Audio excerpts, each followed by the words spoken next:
Hi, my name is Nicholas Variava, and today I'm going to be talking about the exoticization of cultures.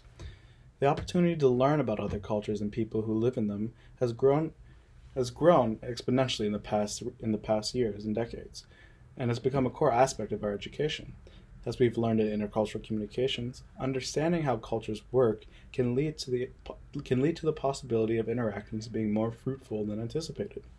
However, human beings have an affinity for being curious and imaginative of what we don't know. For example, the creatures that some still believe live in the depths of our oceans that we've yet to discover. When it comes to little known cultures, the assumption of cultural values and traditions grows in a process called exoticization, which can be defined as a process of glamorizing and stereotyping elements of cultures foreign to one's own. After conducting extensive research and incorporating concepts from Martin Nakayama's textbook, Intercultural Communication and Context, I've come to the following conclusion.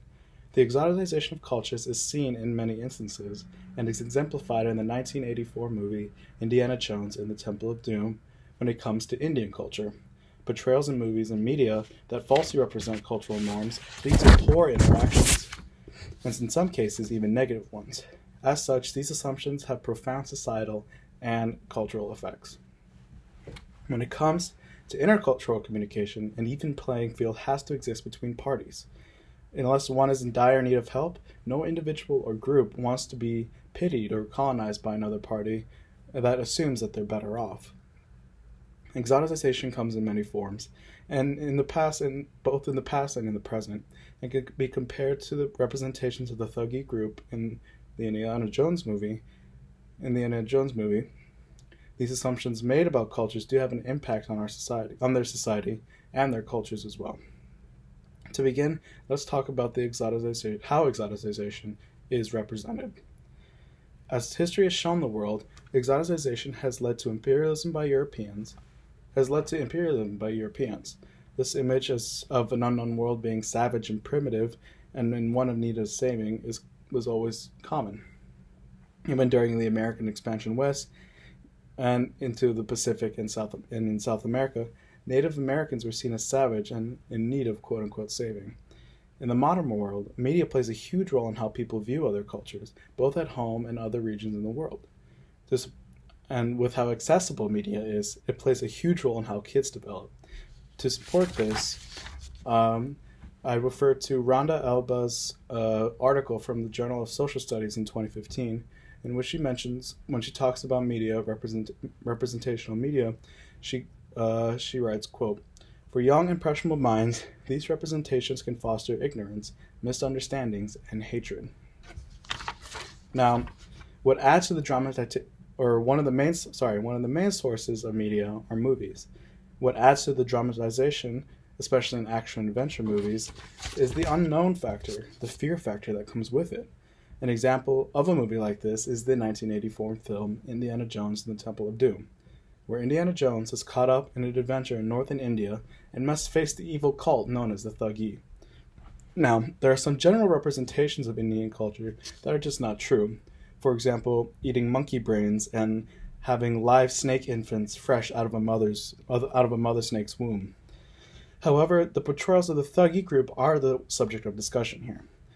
Here are some cultural acts shown in the film that supposedly represents the Thuggee culture. The cutting of people's thumbs off to make a necklace for worship, pulling a man's heart out while he's still alive, and the use of child slavery. All of this to worship the goddess of destruction, Kali. I wish I could talk about how this group has dealt with these assumptions, but unfortunately they were wiped out by the British Army.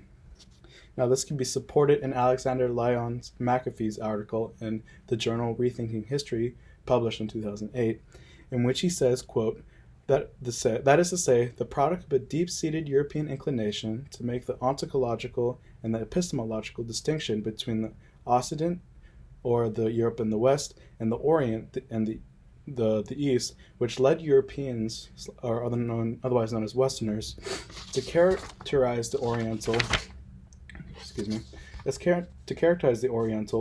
as mysterious, backwards, degenerate, irrational, and inferior. Now, as I mentioned, I would be incorporating concepts from Martin and Akiyama. As mentioned, in Martin and Akiyama, this idea connects with the concept known as labels, and also ties to a concept known as the performative. Now, according to their definition, labels means, quote, a category of core symbols, are names or markers used to classify an individual, social, or cultural group. Now, this relates to the British example because other cultures who were seen as inferior were given these types of labels: the label of inferior, and the label of primitiveness, and the label of savageness.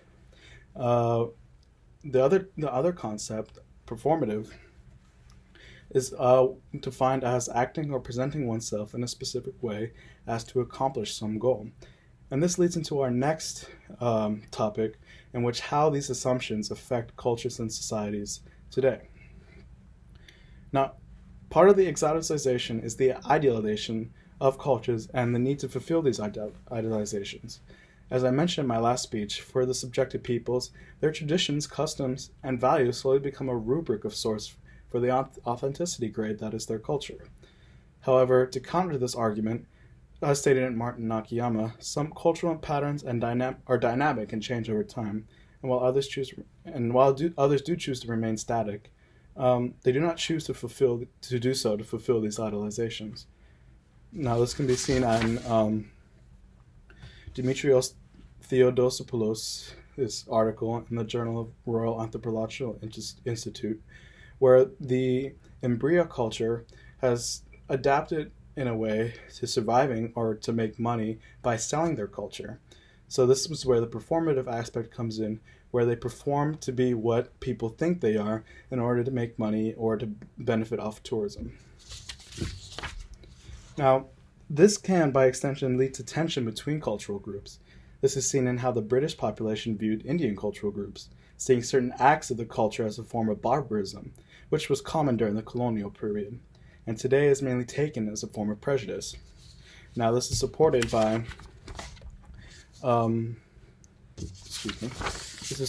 by Daniel L. Gray's article in Gender and History, in which he states, quote, particular examples of sati or sati, widow burning, thuggee or the strangler cult, and female infesticides were uniquely represented as Hindu crimes rather than secular Indian ones.